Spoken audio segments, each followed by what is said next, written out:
Wabarakatuh, everyone. I hope you are doing good. Ready to discuss about important issue. Can I have my slides on the screen? So today I'll be talking about youth-based advocacy in promoting religious freedom and gender equality. Yep. Next.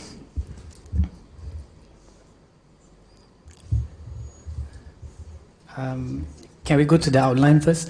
This is my outline of my presentation.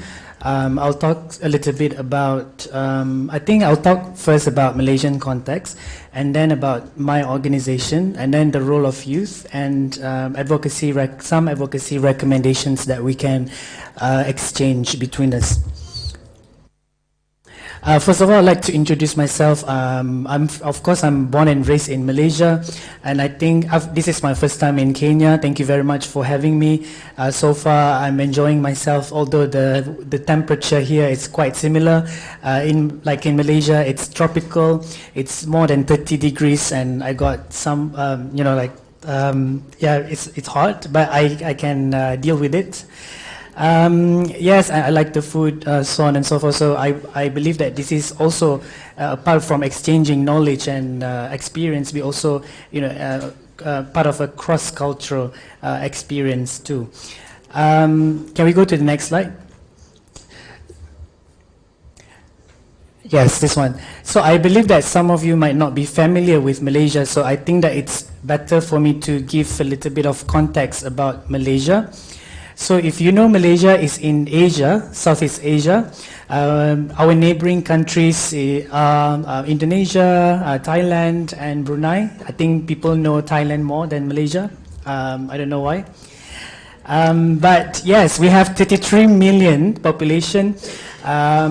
We have also, like in any other countries, we have our demographics of ethnicity are diverse. We have 60% Malay, 22% Chinese, 7% Indian, and 10% native, and 1% others.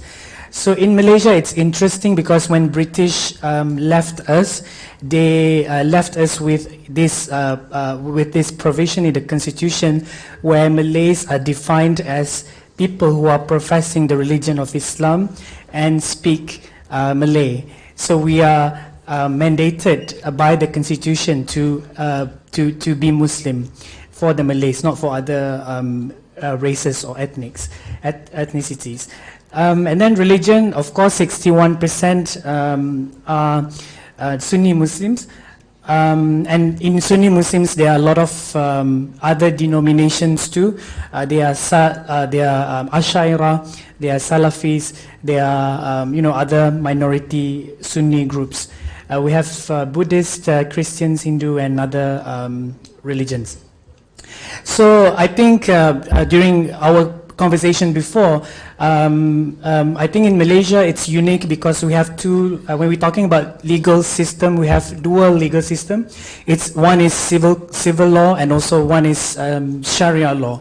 So Sharia law in Kenya might be part of the minor law, but then in Malaysia it's a main law for only governing Muslim society. That I will speak later in my presentation. We are ruled by parliamentary democracy. We have monarchy, but they are not absolute monarchy. They are bound by the constitution. Administrative system. In our constitution, the position of Islam is the official federation of the official religion of the federation. This is always the debate in Malaysia, whether we are Muslim country or we are secular country. Never-ending discussion, debate. And then we have freedom of religion and belief guaranteed in Article 11. I believe in any country has this provision. And lastly, in Article 8, we have gender equality is guaranteed under the Constitution. But of course, these are all fundamental principles, but then there are a lot of legal limitations basically coming under these provisions. Next. All right, so I want to speak speak a little bit about bureaucratization of religion or Islam in Malaysia, because this is very important. Because in our discussion before, we talk about how Kenya has established Sharia law and Sharia Qadi court. But let's understand a little bit how Malaysia is doing it in the past. So in Malaysia, from the bureaucratization of Islam started massively, intensively from 1980s till 1990s. So before that, Islamic law or Sharia law only it's a personal law. It's not enforced by any authority.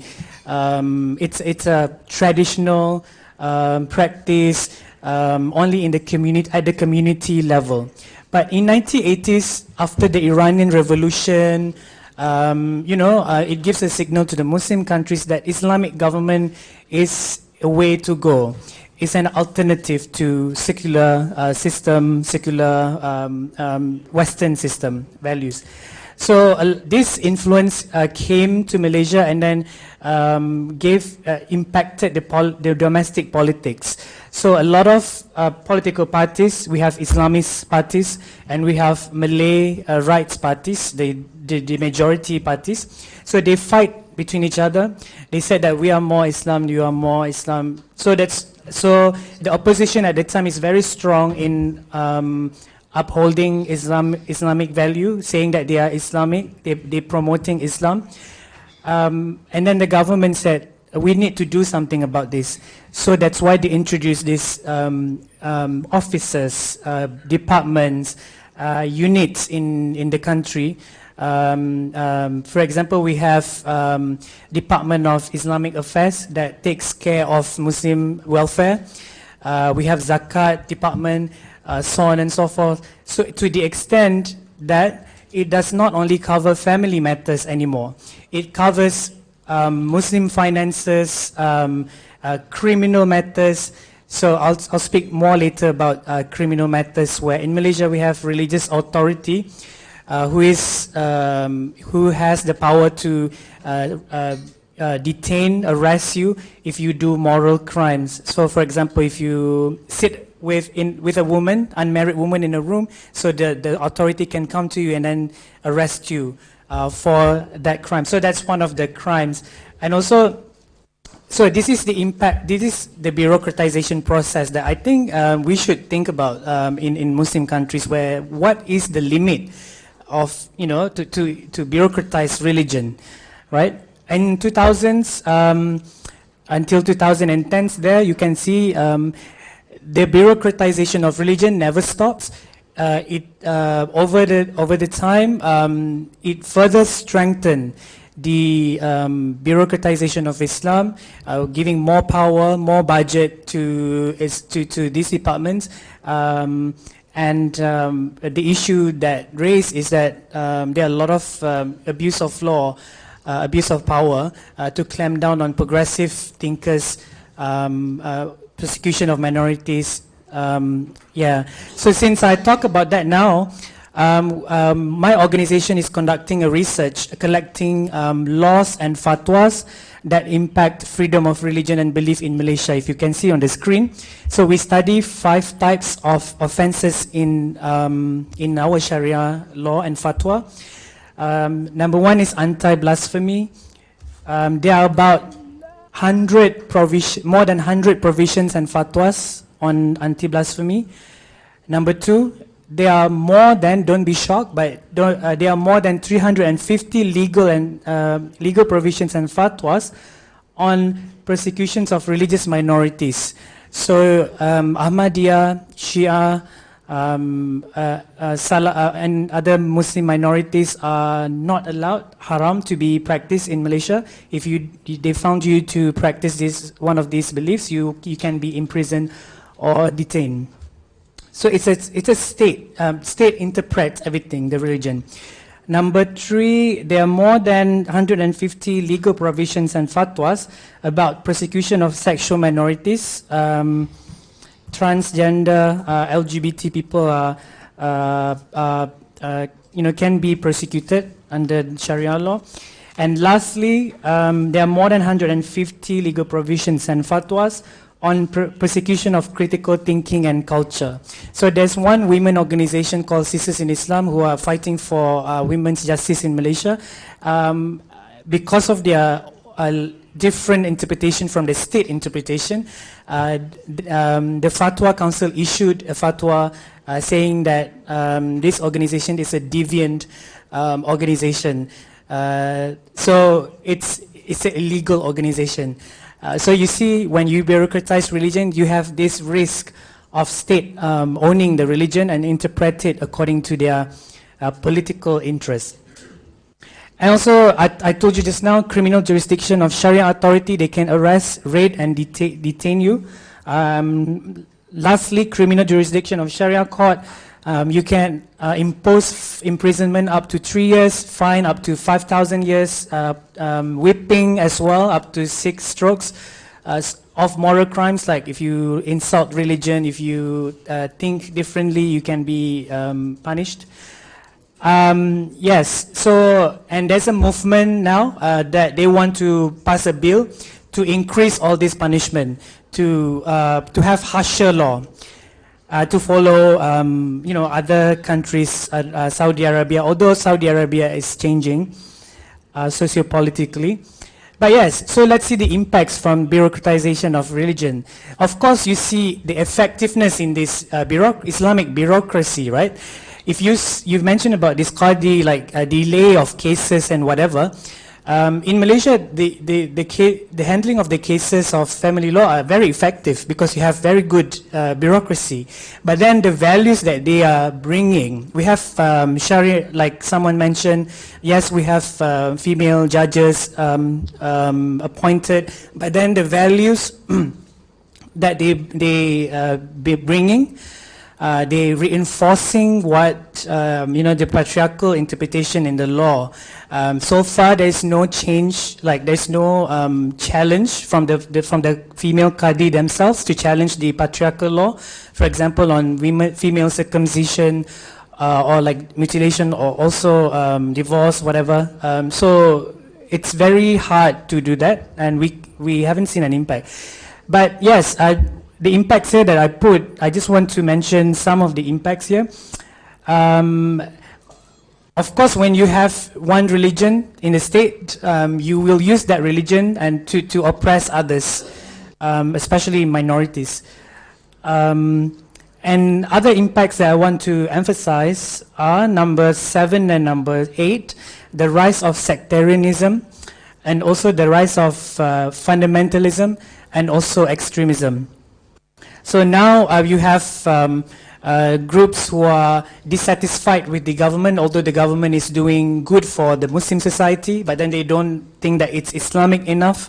They want to push for harsher punishment and hegemony of the Malay Muslim society, pro-Muslim society policies.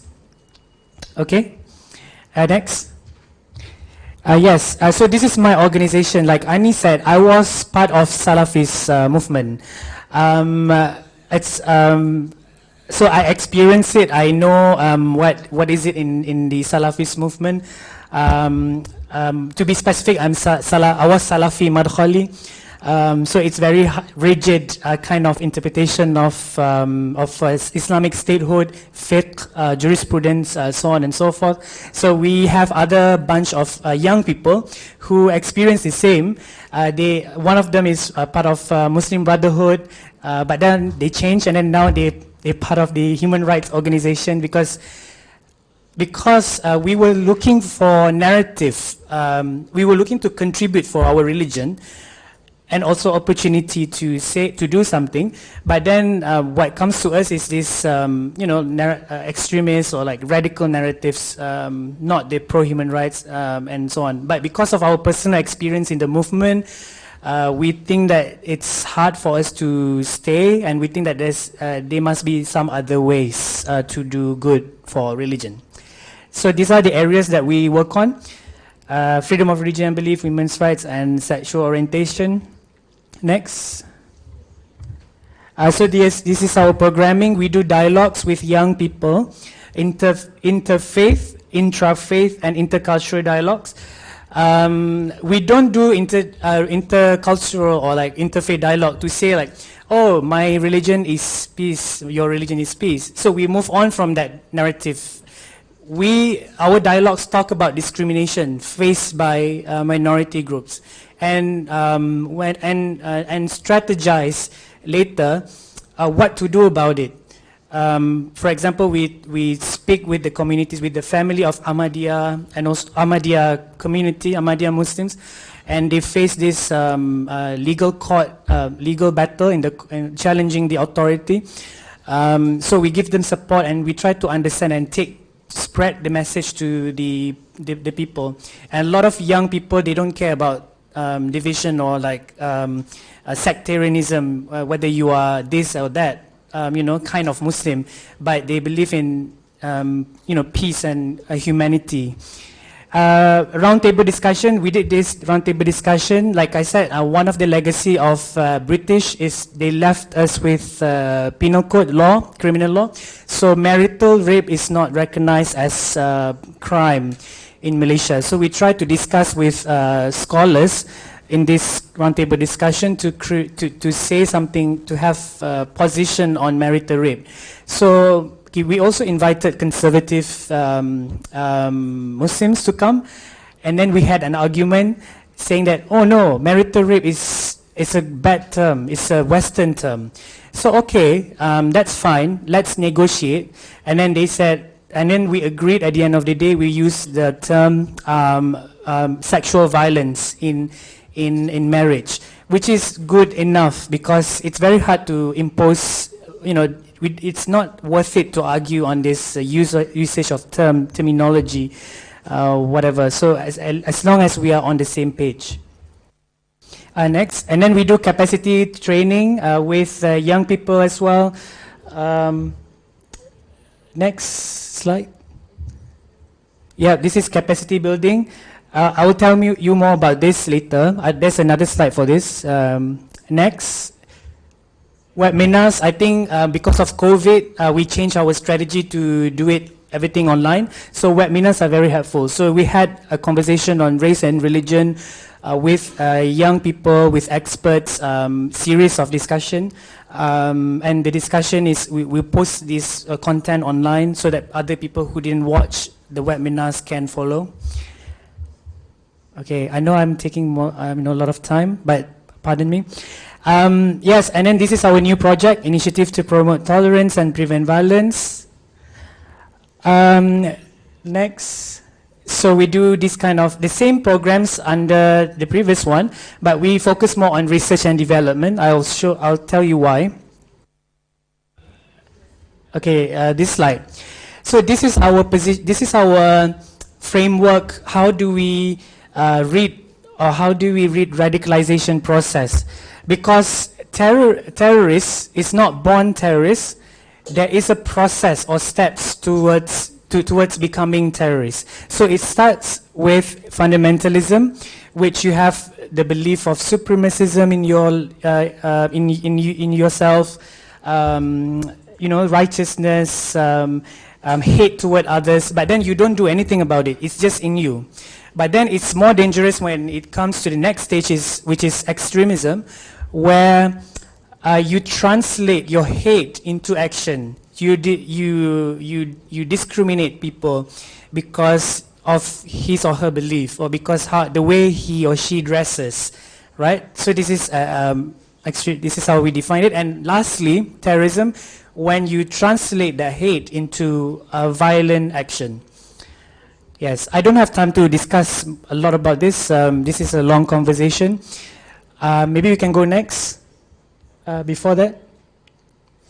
Yes, so we define our programming is under preventive part. So when we're talking about prevention of violent extremism, the government would take the reactive part.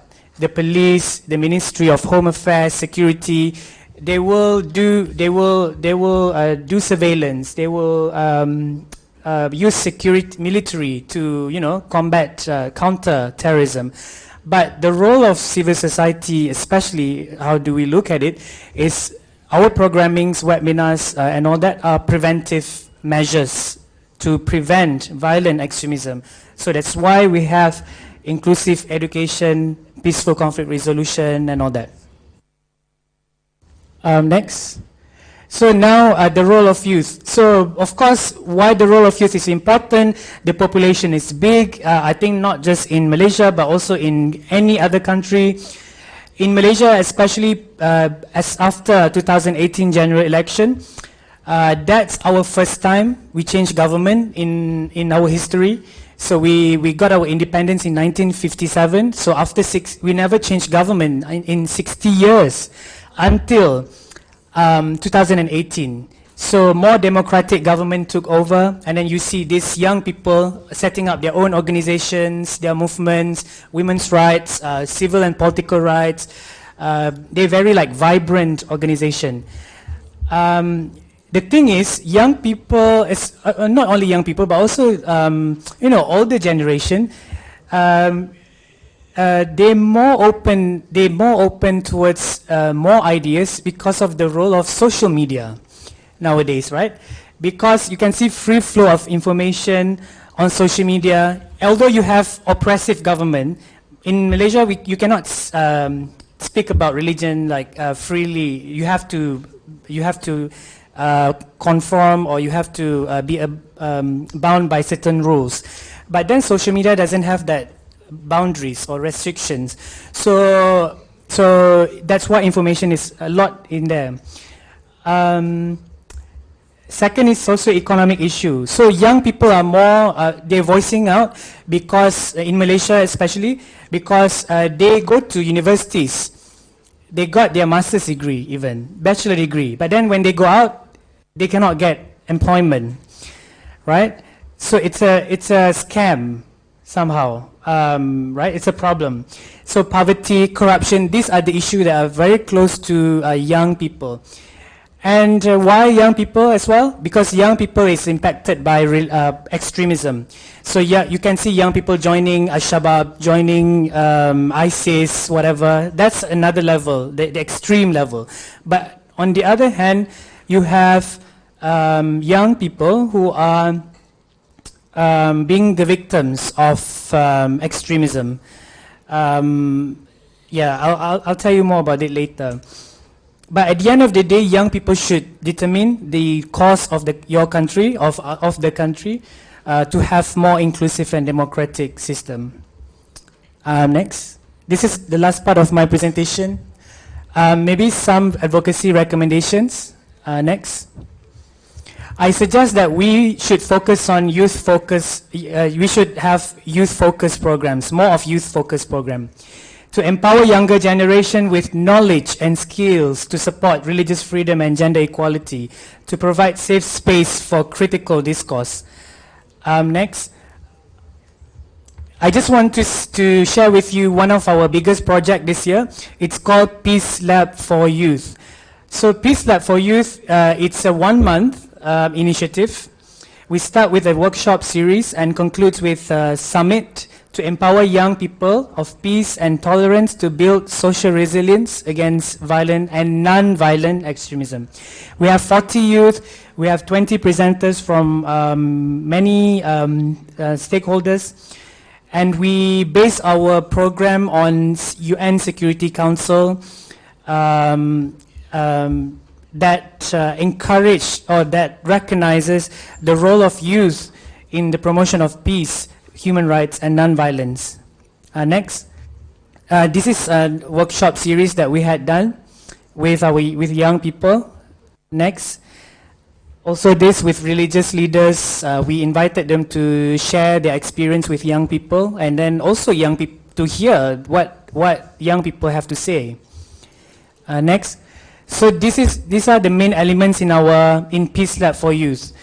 Because people, NGO or like organizations usually, or government programs maybe, always focus on knowledge building. Yeah, we focus on knowledge building, like understanding freedom of religion and belief, gender issues, so on and so forth.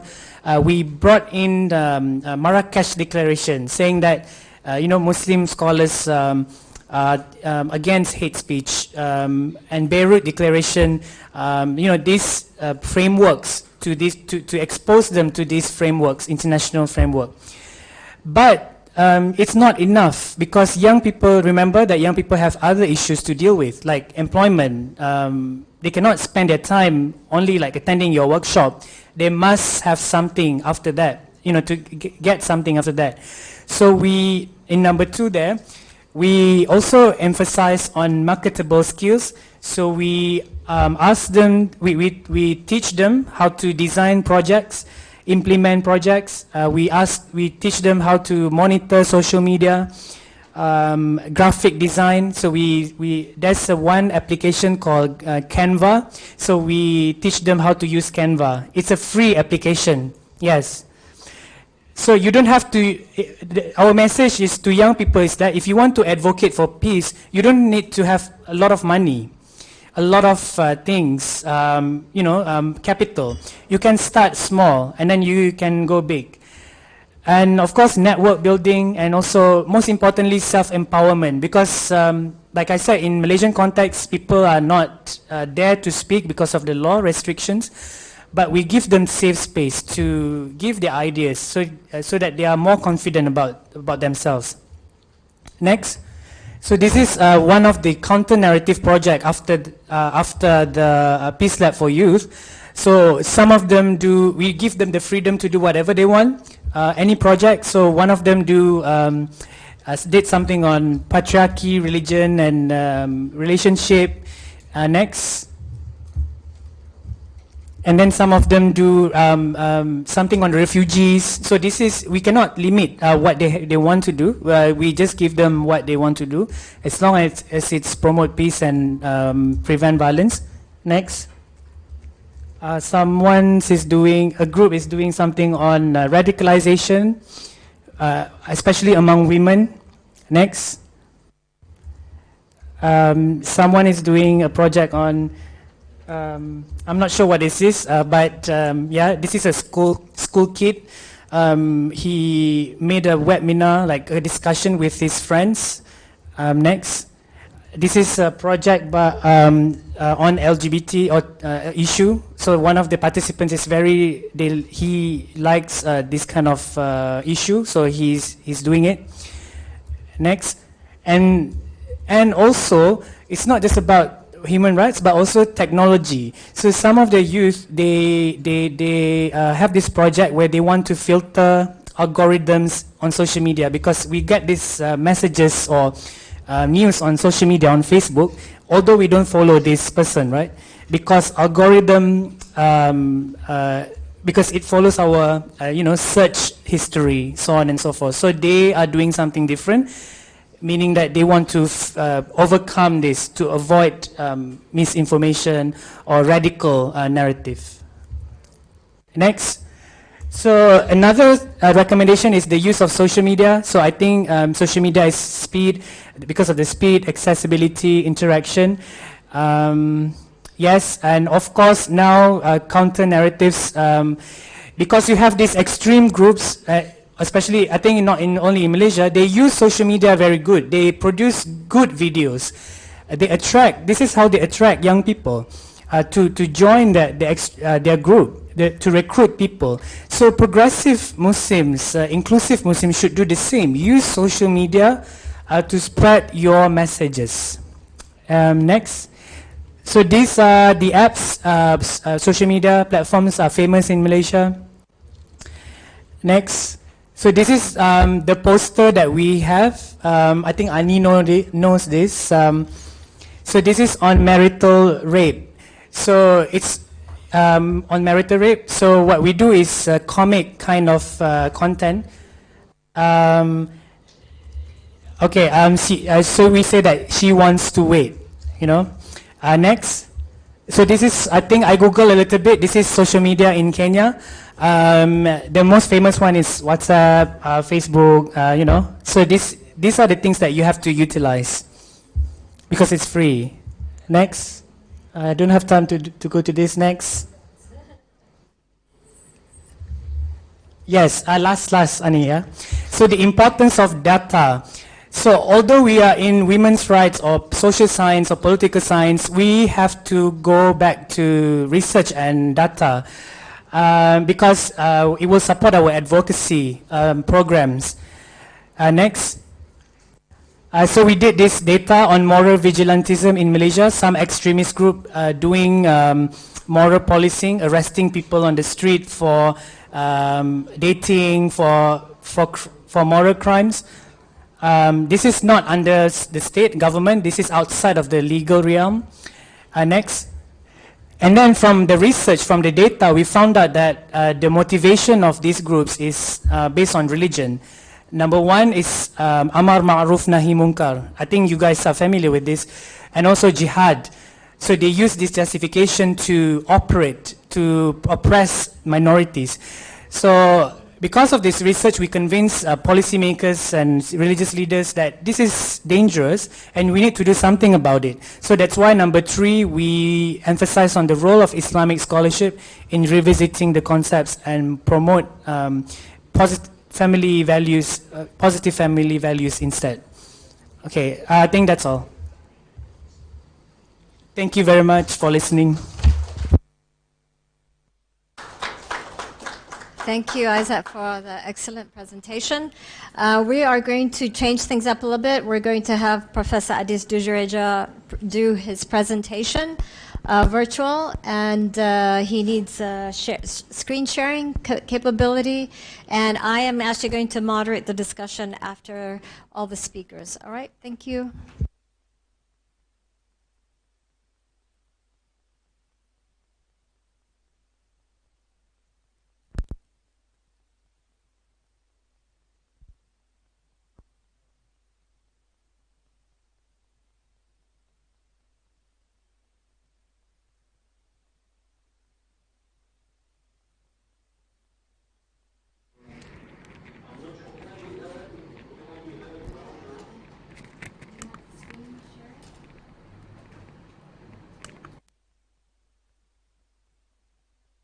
You're the host, you can do screen sharing, Adis.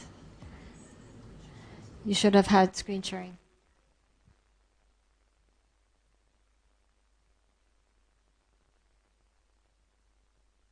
We see it.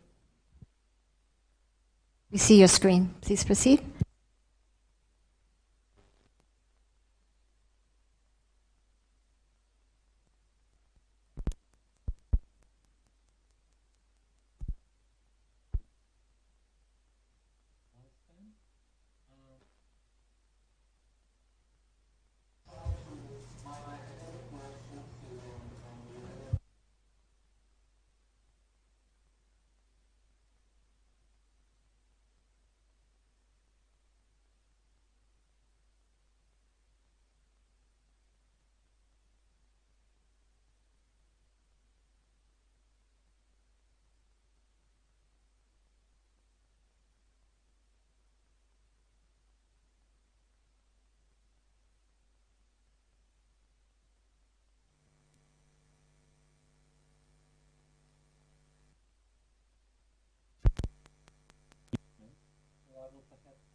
Could be resolved.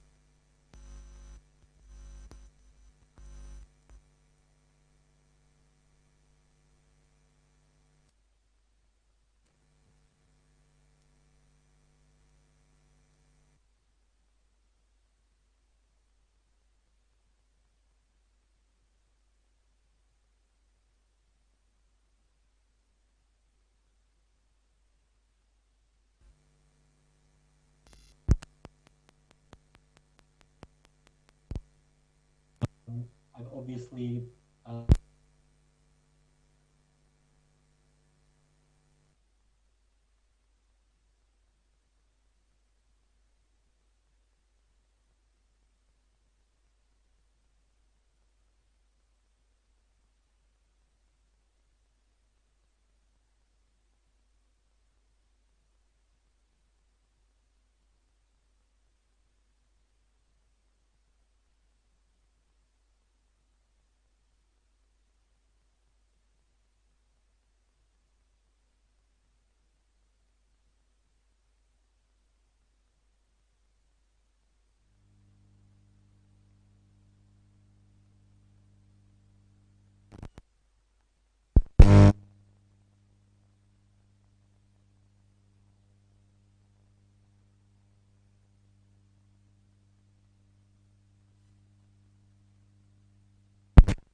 Ufafanuzi tofauti ambao unapata kujitokeza, na ufafanuzi tofauti ambao upo kwa katika tamaduni na mila za Kiislamu huenda pengine usitoe ule uhalisia na maelekezo ambayo yanaweza kuwa wazi wazi, na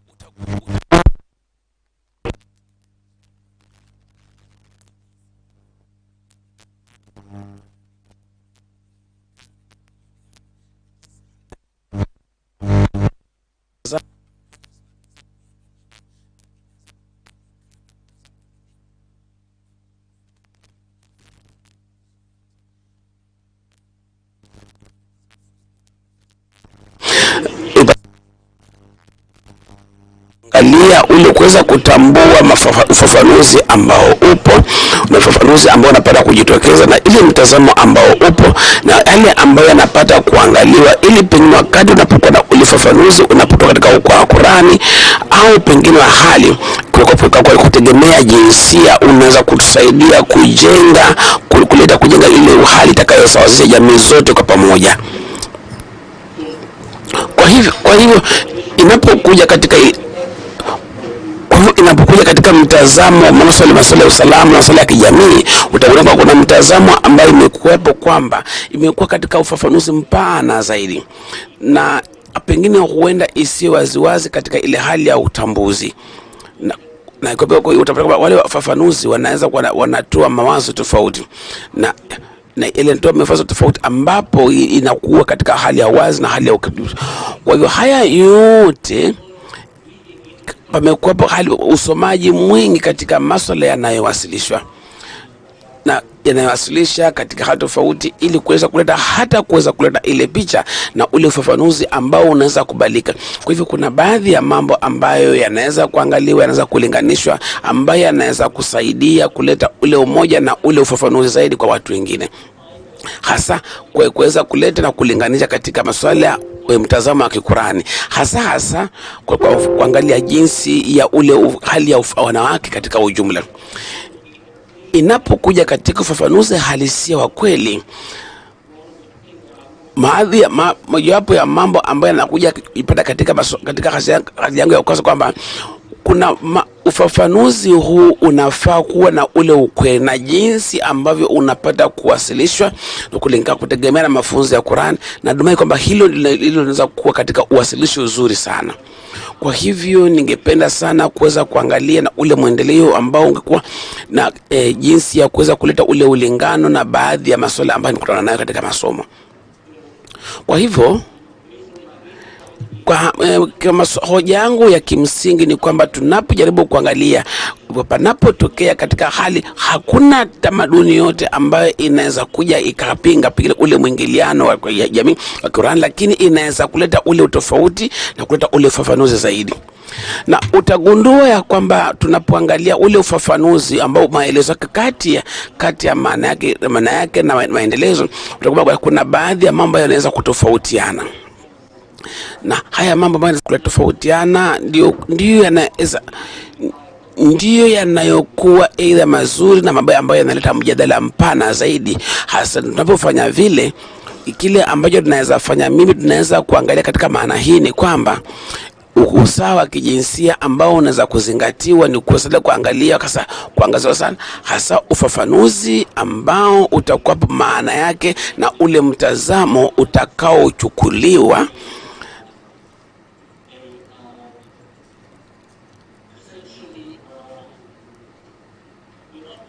na bila kuangalia pengine asili yake kabisa, asili yake ya kitu fulani. Ni jambo ambalo linaweza kuangaliwa ni pengine uwezo uliopo na pengine uwezekano wa kuweza kuiangalia ili kuweza kuisawazisha na kuioanisha na mtazamo mwingine ambao unaweza saidia ili ule wakati wanapokuwa na ufafanuzi ule unapata kukubalika.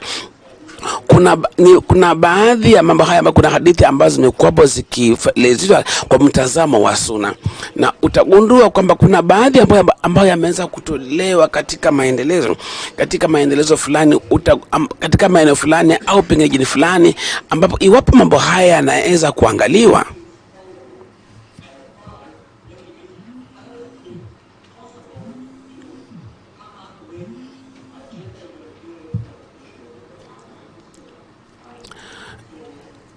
kwa hivyo utagundua ya kwamba tunapoenda katika ufafanuzi na maana yake, italeta katika ufafanuzi zaidi na maelezo zaidi, utagundua kwamba pengine tunajaribu kuangalia hasa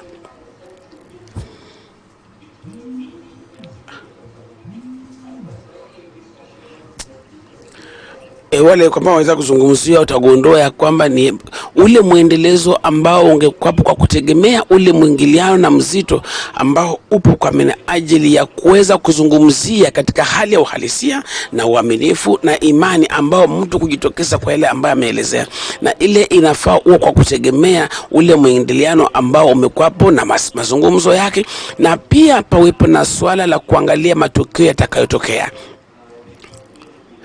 Na pia hiyo inaweza kuwa pengine ule uwezekano wa kuweza kuzungumza, kuleta ule hoja ile ambayo linazungumzia masuala ya ndoa, ni kwamba swala la ndoa linaweza kuwa katika kuangaliwa katika mtazamo, katika ile hali ambapo mume au mke wanapoingia katika ndoa, na pengine ile hali uwezekano ambao unaweza kuwapo, pengine mabadiliko ambayo yanatokea, na yale majukumu ambayo pila watu hawa wanapoingia katika jamii, na mambo haya yanaweza kubadilishana au kubadilisha kwa kutegemea pengine kunapokuwa masuala ya madini, ili kwa minajili ya kuleta ile ufafanuzi au pengine kuweza kubadilishana kwa minajili ya kudhihirishana kingono.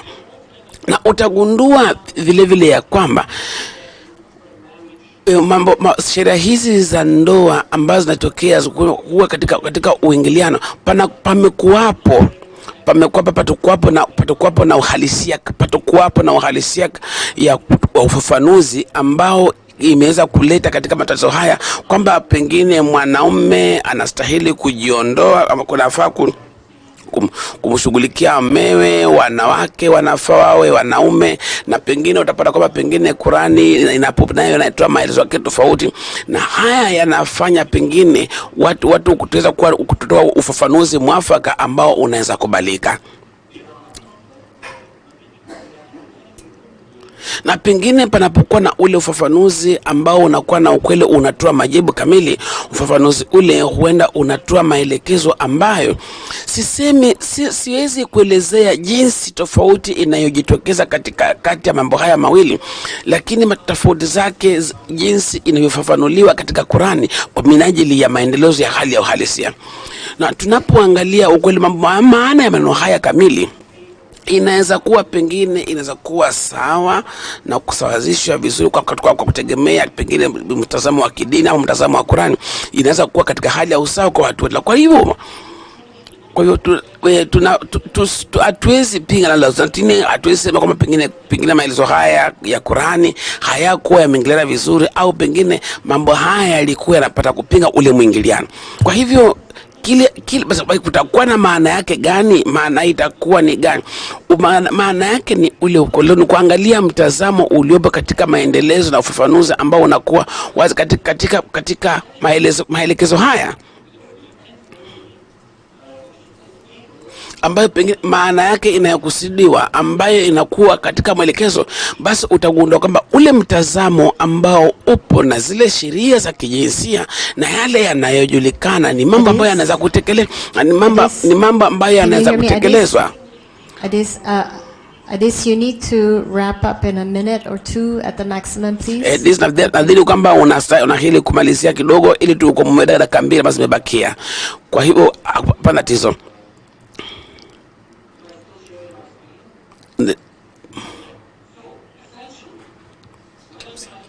Kile ambacho najaribu kusema ni kwamba ni muhimu sana katika ile hali ya kuleta ule mwingiliano, kutafuta mbinu ambayo inaweza kuwa mbinu mwafaka, ambayo inaweza kutafuta kwa minajili ni kipi ambacho Qurani inasema, Qurani inasema na katika ule mwingiliano vizuri.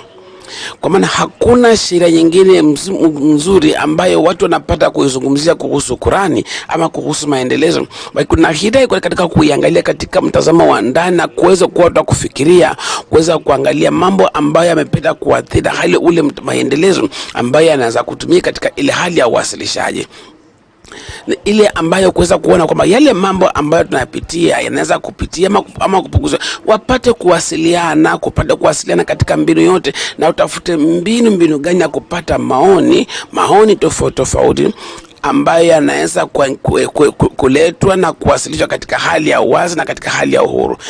Asanteni sana.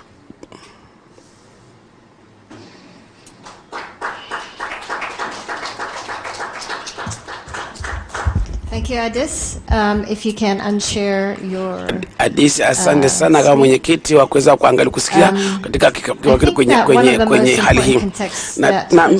Professor Adis Dujareja brought to the table is the Maqasid al-Sharia. That is something that we've been advocating through the reform of the Qadi court system, and that we as human rights organizations, that's the context of Islam that we've been using in order to advance human rights.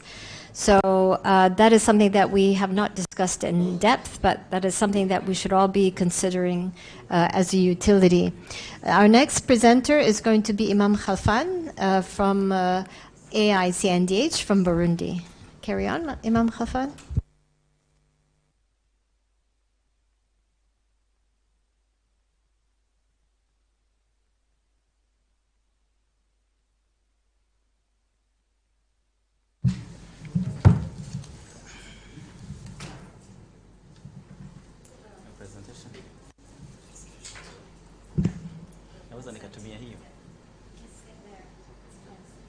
Adis, can you please return the hosting privileges to us? Professor Adis?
as we wait for the technical side to be ready so that we don't lose track of the conversations that are going on as we allow our tech team to do their magic.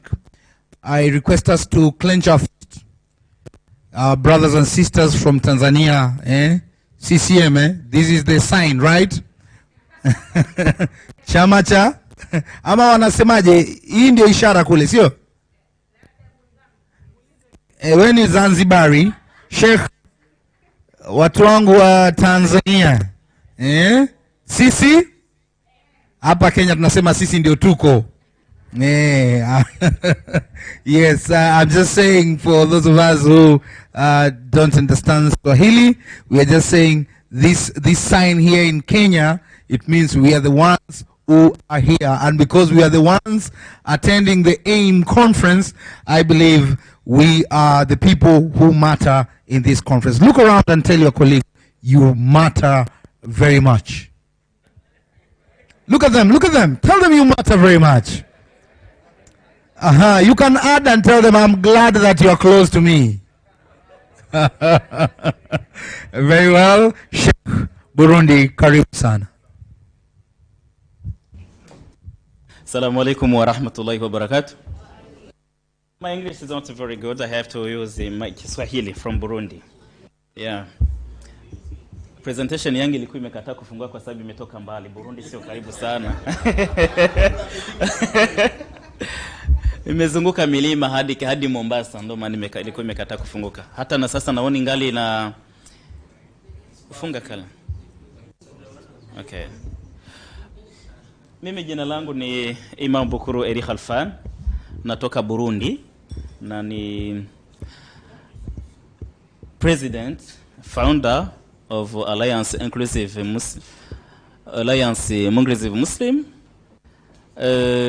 na ni board member of Muslim community in Burundi as the main advisor of the Mufti. Acha nianzie kuwauliza kwanza, mna ile slide ya kwanza. Mnaona nini kwenye picha? Positive masculinity. Lakini kuna picha nyingine isipokuwa mti mrembo.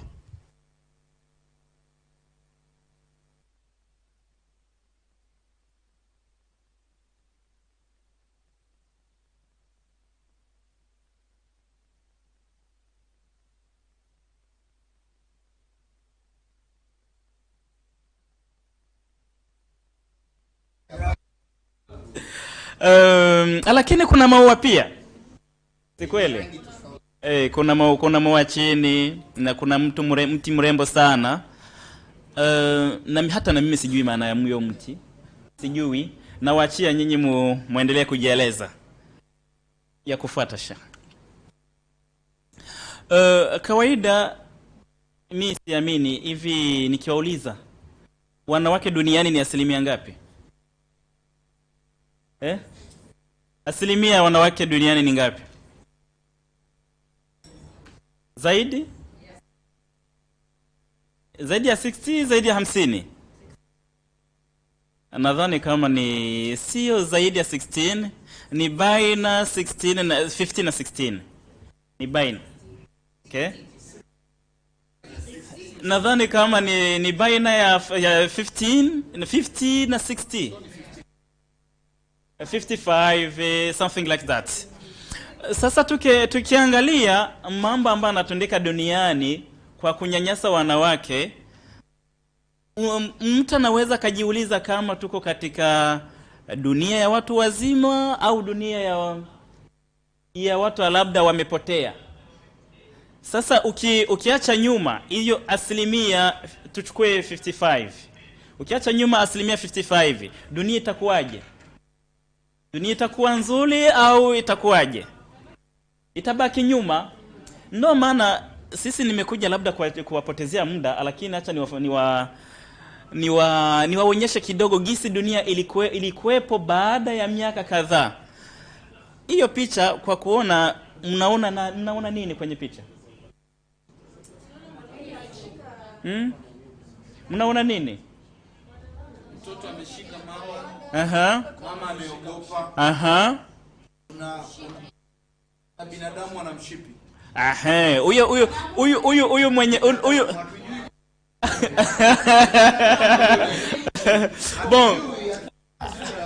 bon, sura bado hatujaiona, lakini siamani kama tutaiona. Lakini ukiangalia mkono na ukiangalia shati na ukiangalia chini, labda amevaa trouser. Okay? Naam, wakina sisi. Hapo umepatia. Ukiangalia huyo mtoto anaoga. Sasa katika maisha yake atakuwa vipi? Atakuwa muoga. Sasa itakuwa rahisi kwake kufanya kazi vilivyo? Haiwezekani. Acha tuangalie na slide nyingine.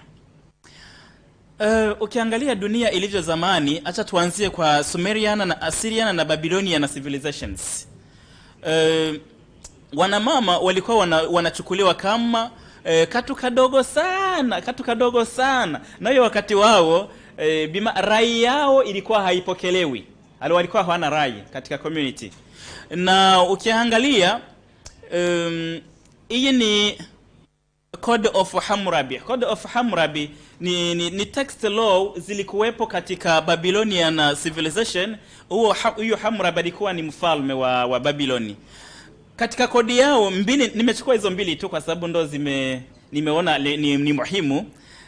Mwanamume alikuwa ni responsible ya act ambayo yeye hakufanya, matendo mabaya ambayo yeye hakufanya, ndo alikuwa yeye ni responsible. Bi maana mwanaume akienda kuiba, mwanamke ndo alikuwa anachapwa vifimbo katika Hammurabi Code. Now while men was not put to death for murder of women. Hata na mwanaume akiua mwanamke ilikuwa haichukuliwe kama kosa. Ilikuwa sio kosa katika hiyo kode ya Hammurabi. Slide nyingine. India, hiyo wakati palikuwa dini ambayo ilikuwa inaitwa Manu. Women alikuwa tu ni kitu cha kujifurahisha. Kwa hiyo wakati wao ilikuwa tu ni mambo ya kujifurahisha. Alikuwa hana ruhusa ya kwenda shule. Yeye kazi yake ilikuwa ni kusaidia wanaume tu. Na jambo la kustisha sana, mume wake akifariki, huyo mama alikuwa nazikwa pamoja na mume wake hata kama ni mzima.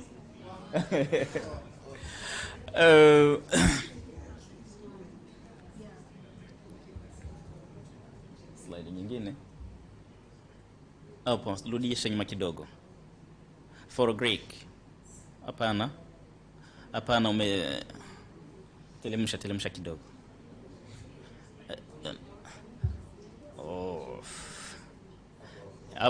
Telemsha kidogo, okay?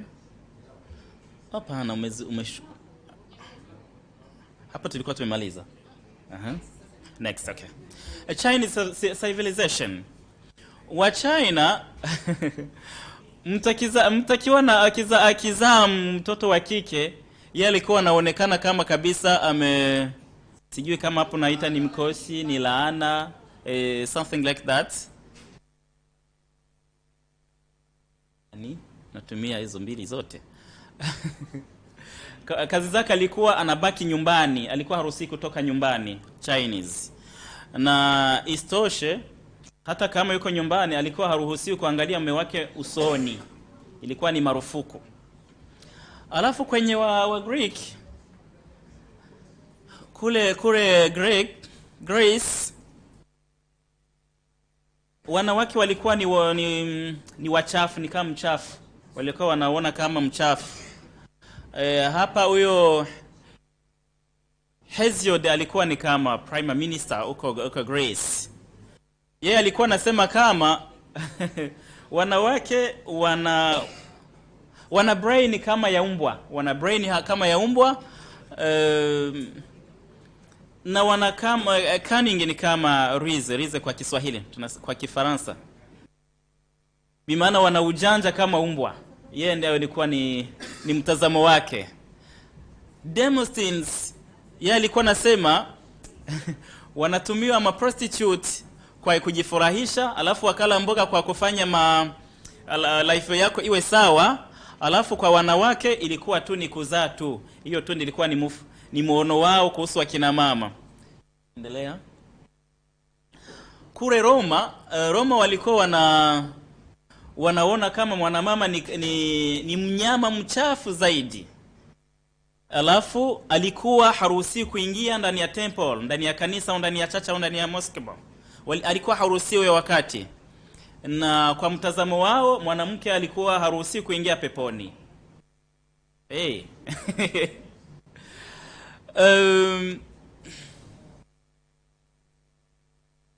Mwanamama alikuwa wanamchukua kama mtu ambaye hajui kufanya chochote, mtu ambaye hana uwezo wa kufanya chochote. Tuendelea slide nyingine.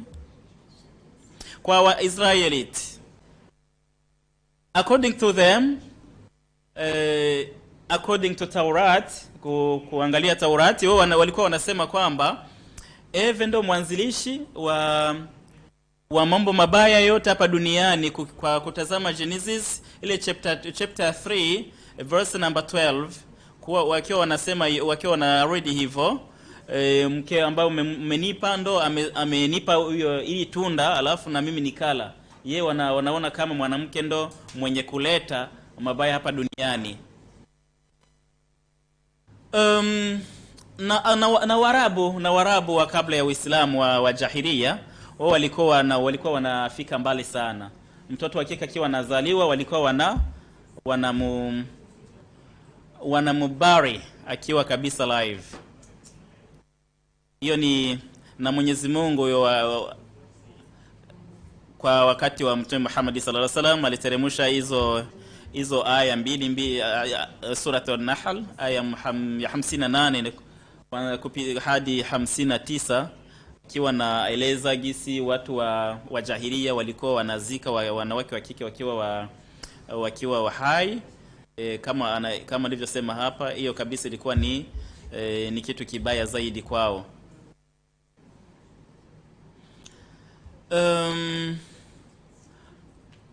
Kwa sasa Qur'ani imekuja kutatua hayo yote alikuwepo kabla ya Uislamu kuja. Ilikuja kukosoa hayo makosa yote alikuwa amezamia. Bimaana mwanamke amepewa nafasi yake katika dini letu ya Kiislamu. Ndio maana tunakuja kuangalia zaidi inachoendelea. Kwa hapa tunaweza tukatoa mifano mbalimbali. Kuna sura nzima ndani ya Qur'an, suratul Nisa, imepewa jina la wakina mama, na kuna aya nyingi katika Qur'an ambazo zinazungumza wakina mama. Huyo wakati wa Qur'an, mwanaume, utu wa mwanamke umetambulika. Utu wa mwanamke hapo umetambulika, watu wakajua kama yeye ni mwanamke. Na muda wa Uislamu hawa sio tena chanzo cha mabaya kama walivyozungumza katika Jahilia.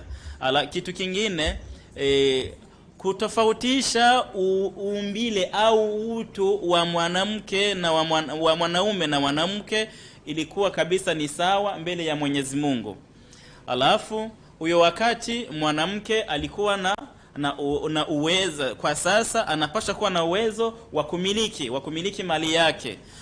Anapasha kuwa na uwezo wa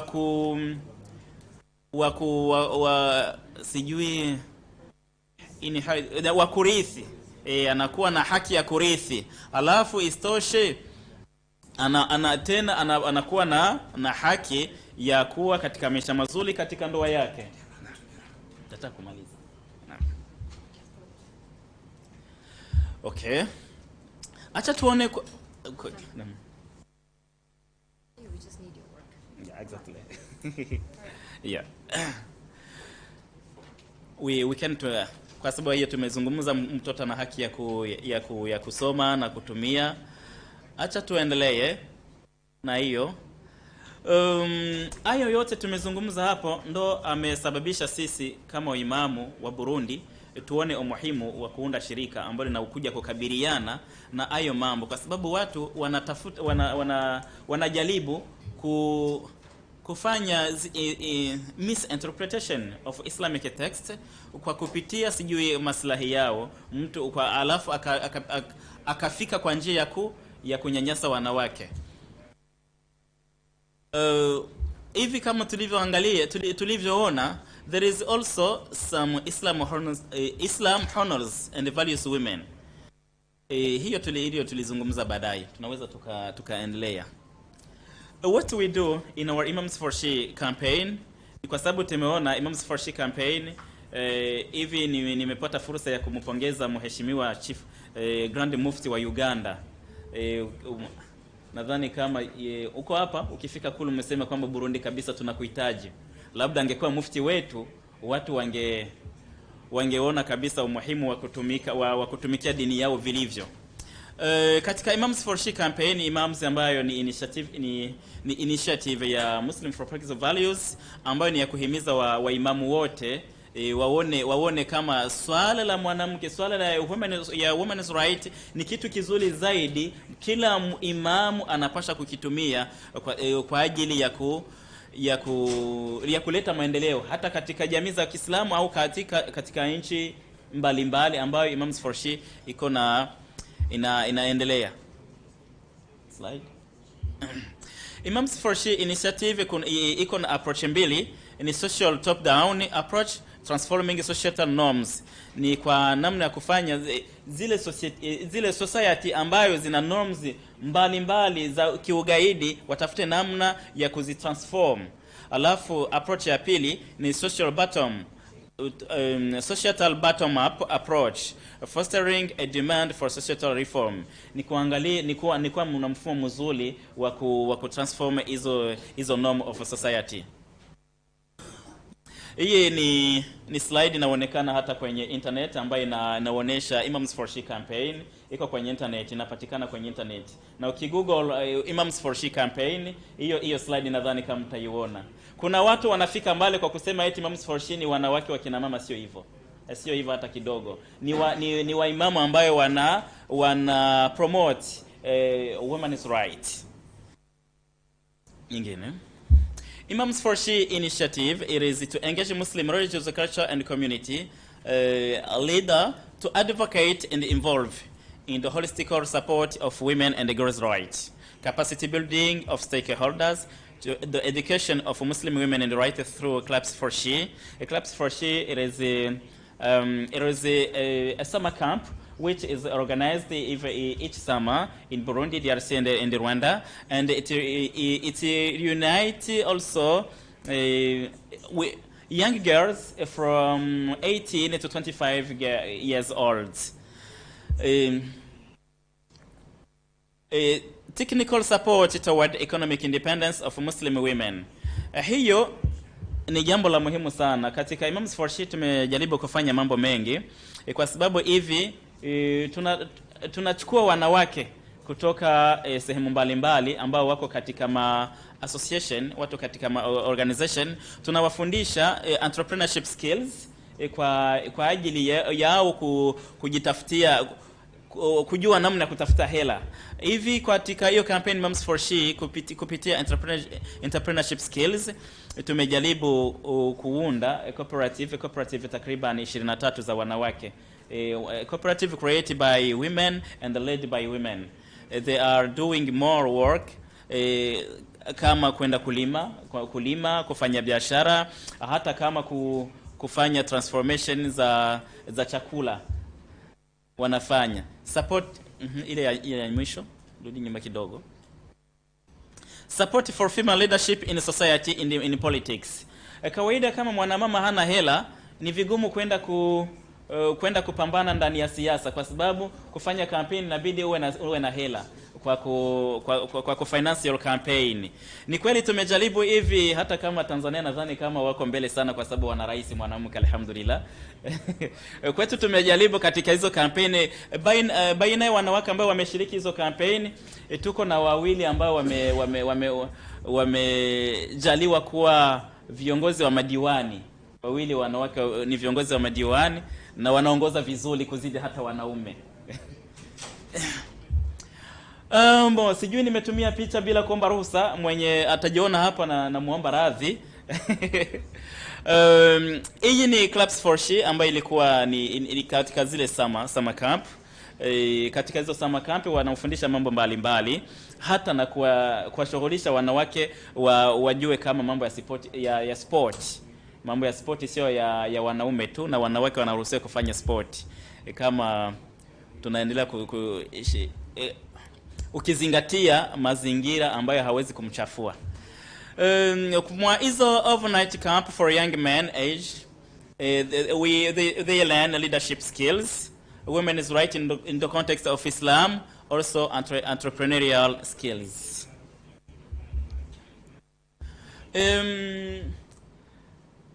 Ni kweli kufanya abstract, kufanya summarize ya mambo tumefanya katika miaka mitano kwa hizi dakika mbili ni vigumu, lakini acha tuwaeleze kidogo. Watu milioni 5.9 wametusikia kwenye radio, kwenye program yetu. Ilikuwa ni weekly program wale tunazungumza haki za wakina mama. Alafu na hivi tuko na monthly 30 minutes on TV program in Burundi.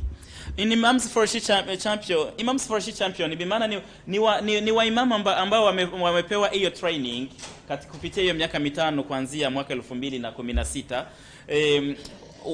Waimamu na scholar 988 wa Burundi tuko na 340, Rwanda tuko na 327, DRC tuko na 321. Alafu wale wanawake Clubs for She ambassadors ambao wako train ni 2770. Burundi tuko na 870, Rwanda 980, DRC ni 920. Clubs for She networks ambapo ziko bima tukimaliza hiyo night camp wanaunda Clubs for She. Clubs for She ambapo ziko na right now ni 565. Burundi tuko na 267, Rwanda tuko na 152, DRC tuko na 176. Hizo ni community group ambazo ziko set up katika hiyo Imams for She campaign. Nyingine slide nyingine. Kupitia economic independence, kwa sababu mtu kimfundisha namna ya kutafuta hela, namna ya kuunda hela, ni vizuri ufanye way auto evaluation, evaluate way, ujiangalie gisi umetokea. Kupitia research ambayo tumefanya ya kampani Imams for She katika hiyo miaka mitano tuko nayo, tumeona watu 1371 kila mwezi wanapata faida ya 1030. Watu 1414 wako na faida baina ya 1030 na 1050. Watu 700 na 98 wako kila mwezi faida baina ya 1050 hadi 100,000. Watu 219 kila mwezi wana faida ya 100,000 na 100,050. Watu 16 wana faida ya 1,050 kuzidi 100,050. Watu 98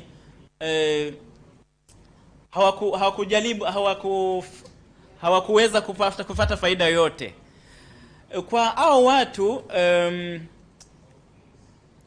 ambao wamefanya faida, watu 630 wamefanya katika hii ambayo tunaita short term.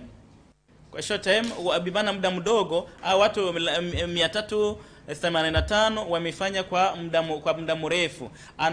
Lakini au watu 2480 wao hizo franga wanazitumia katika matumizi ya kila siku. Na kumaliza, nataka nimalize sikasirike sana. Katika Imams for She campaign tumefanya, hatuwezi kuendelea, hata kama sikuongea kwenye microphone na sauti kubwa. Okay.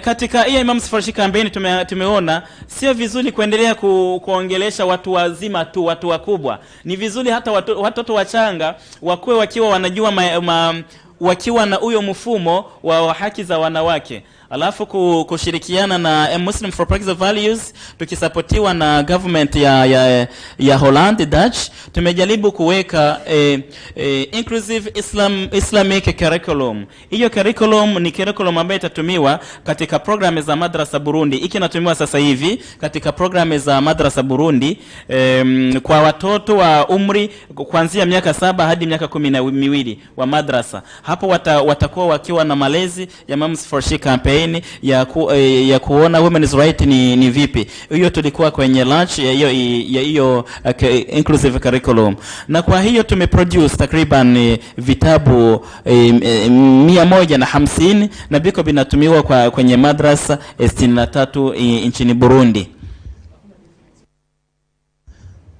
Murakoze cyane, asante sana.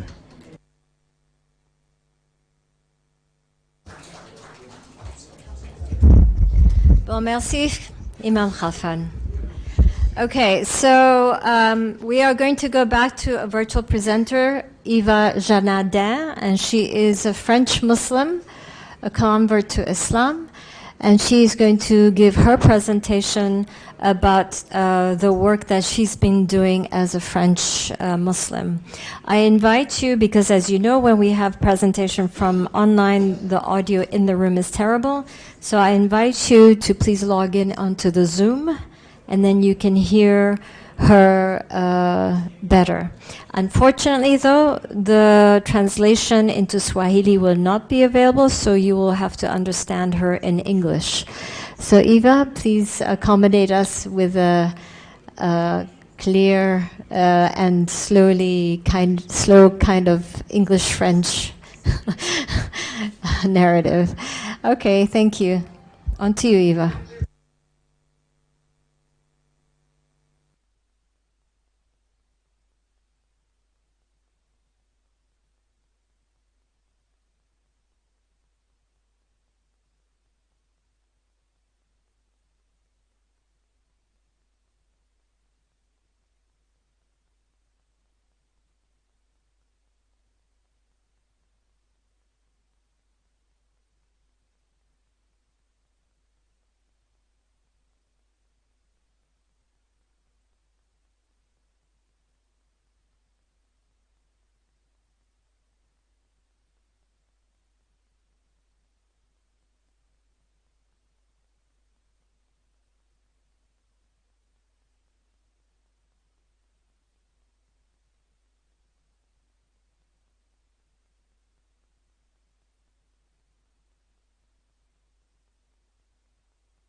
Indeed, many imams in France refuse to celebrate mixed marriage, especially when the woman in the couple is Muslim and the man non-Muslim, for fear of seeing the children not to be Muslims, and supposedly because only the father could transmit Islam.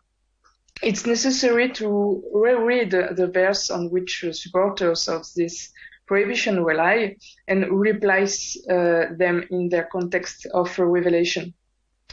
Today, on our social networks, we reach nearly 15,000 people, internet users.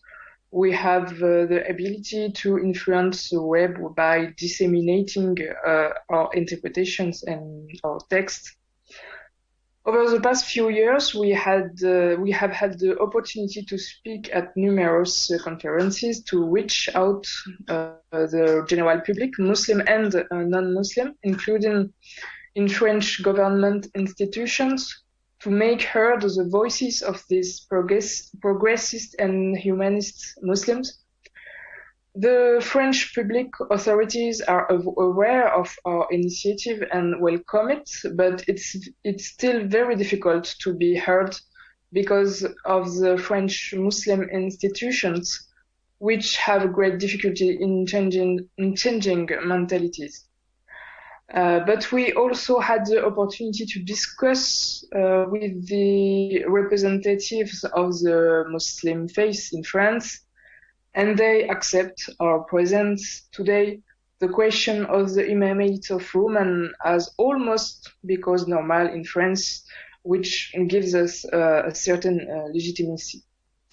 And in 2021, we launched Islamic theology courses.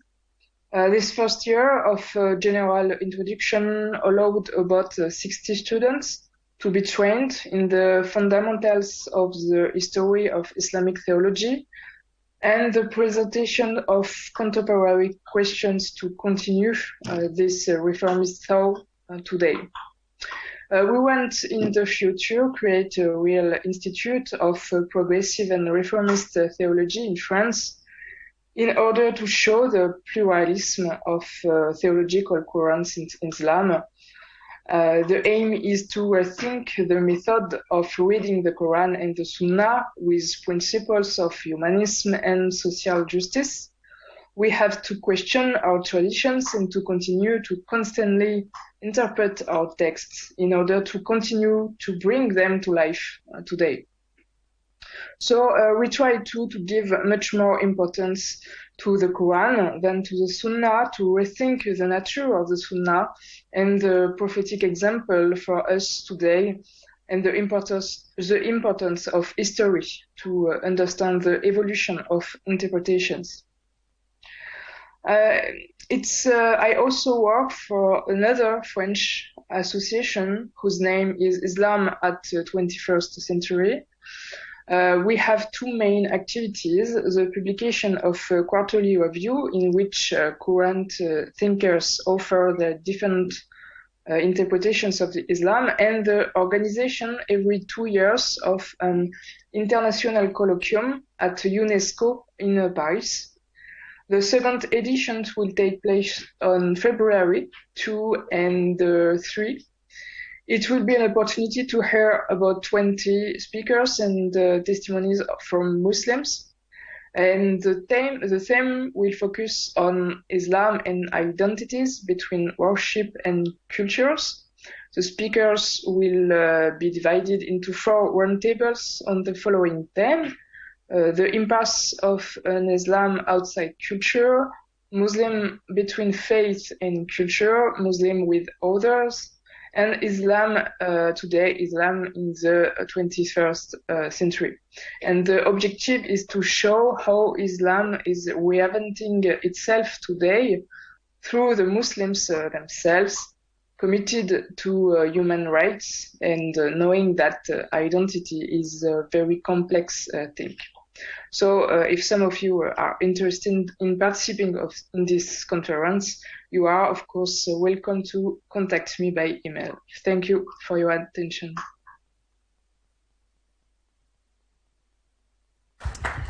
So as you can see, our network at AIM is very vast and very diverse. And you have today met some of the members from Malaysia to Burundi to France. And later on after lunch, you will also be getting a chance to meet others as well from Germany and Tanzania and elsewhere. So to wrap up the conversation today for this panel, I'm going to invite Dr. Azaba Saruddin. She's a professor at the Long Beach University, and she happens to be Malaysia, but also, like me, living in California. So Azza, please. Assalamu alaikum. I know we're all hungry, right? So I'm going to keep this brief. My aim is to capture some of the conversations from this morning and this panel, and hopefully we can have a discussion about some of the issues that we've had. We particularly had a robust conversation this morning, right? And so what I just want to talk about are just 3 key points, actually. When we think about, let me backtrack a little bit and say a little bit about myself. I was born and raised in Malaysia. I lived in Malaysia until I was about 26, and then I went to the US for graduate school. And I've lived in the United States for over 20 years.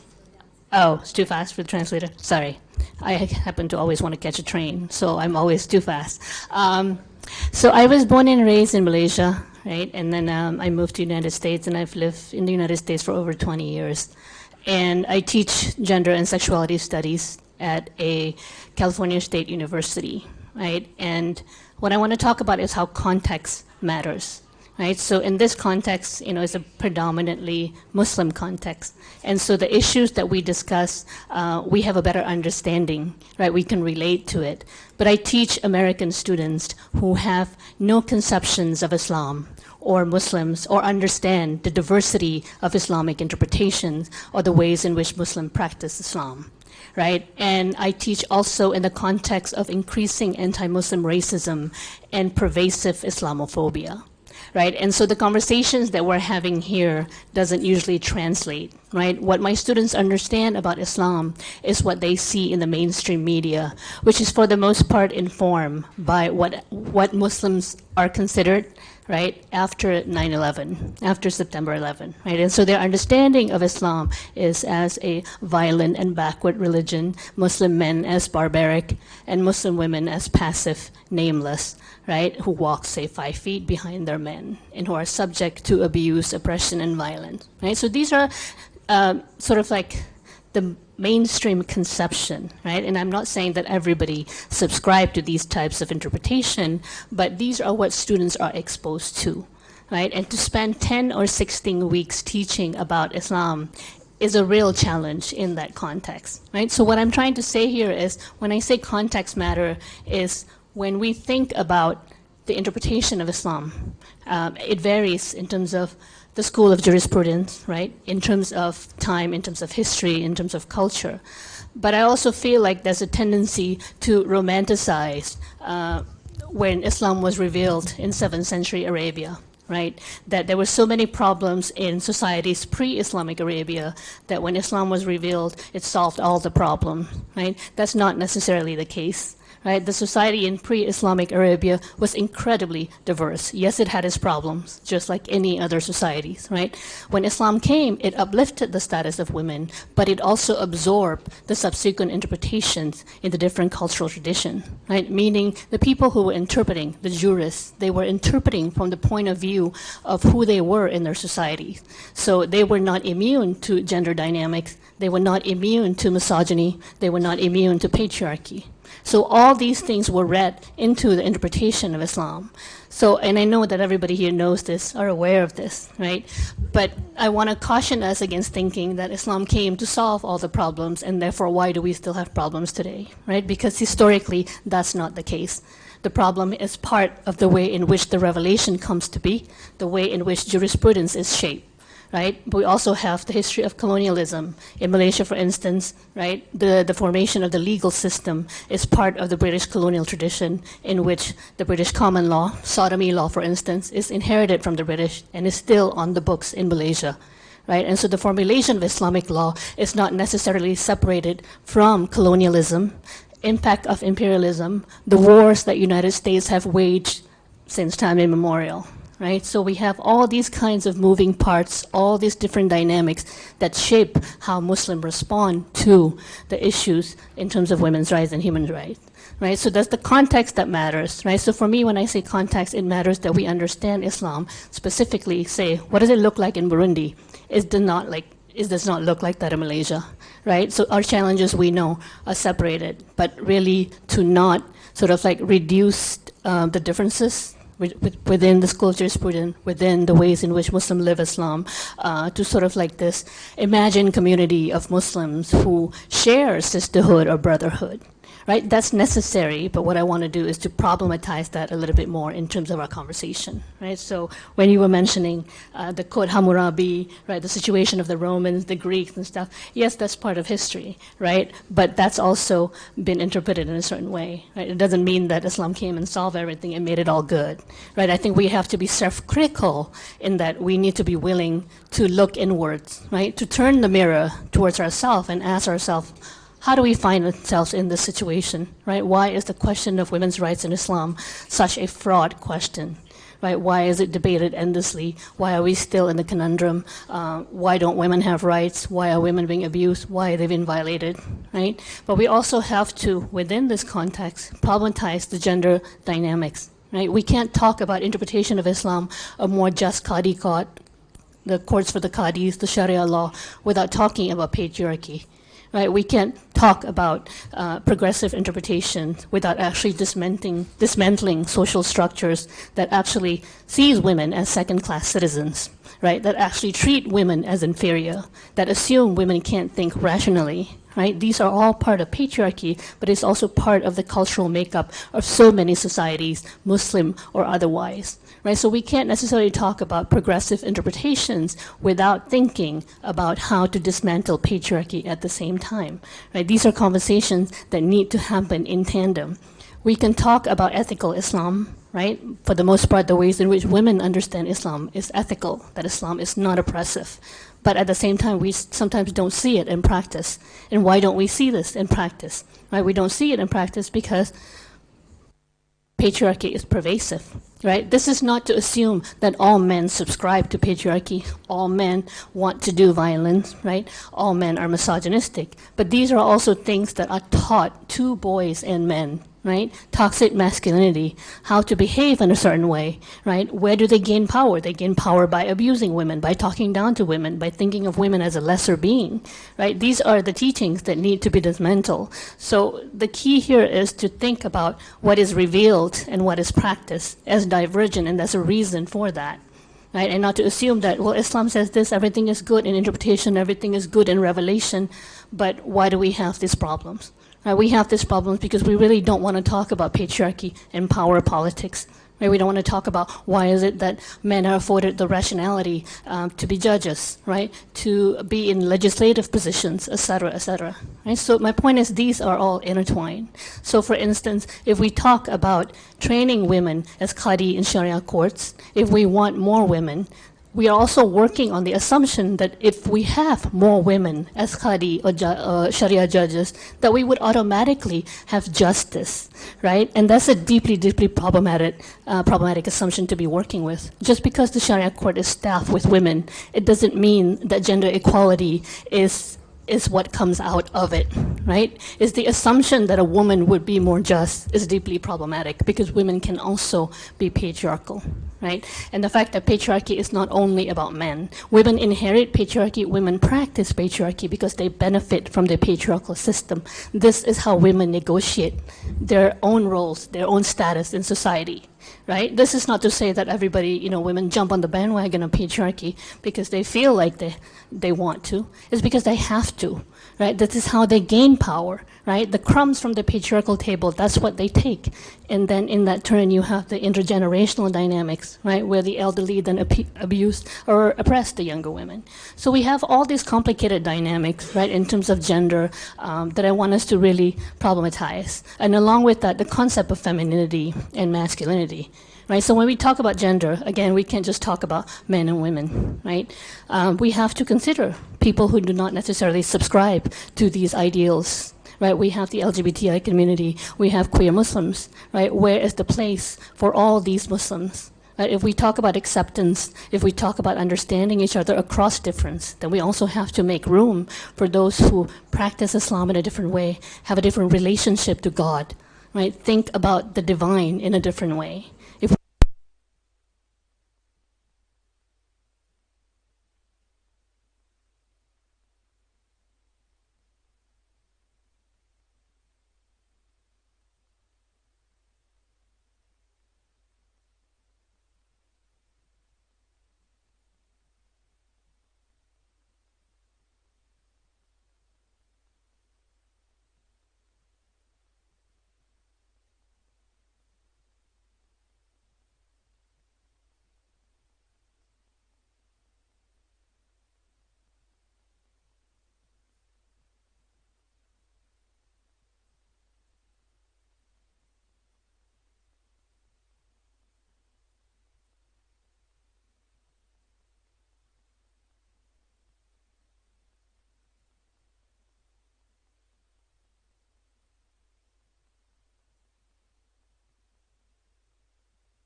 right, to make sense, to make it work in the local context. And I know all of you, a lot of you are doing that work already, right? And in my role, I teach, I'm a teacher, right? And the work that you do is how I make my students make sense of the diversity of Muslim lives, right? Of the diversity of Islamic interpretations. I always tell my students there's no Islam, but there's Islams, right? In the plural, so that they actually understand that there is no one Muslim. Sorry, there's no sort of like a prototype of a Muslim, right? Because there are different ways in which we exist in relation to Allah. So I'm happy to carry the conversation further, but as I said, I'll be brief, and so I'll stop here. Thank you very much. Let's appreciate. Thank you very much, Dr. Azza. Thank you on the virtuals, Dr. Addis. Thank you, Mr. Isaac. Thank you, our Imam, Imam Halfan. Thank you very much. So all the way from France, Miss Eva, for that facilitation right there.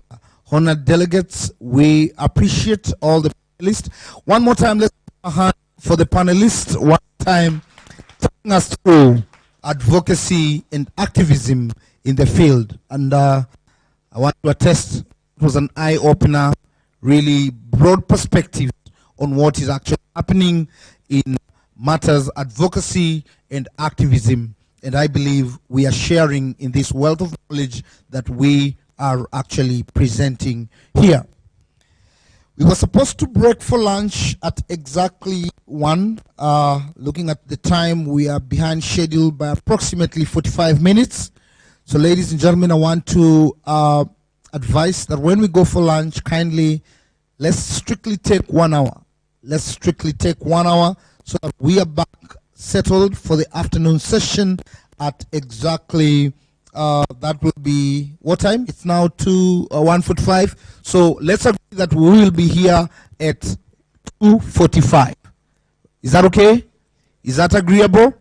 Speakers, I want to remind you on the Speaker's Creed. Do you remember the Speaker's Creed? Take the Speaker's Creed after me. Blessed are the brief speakers.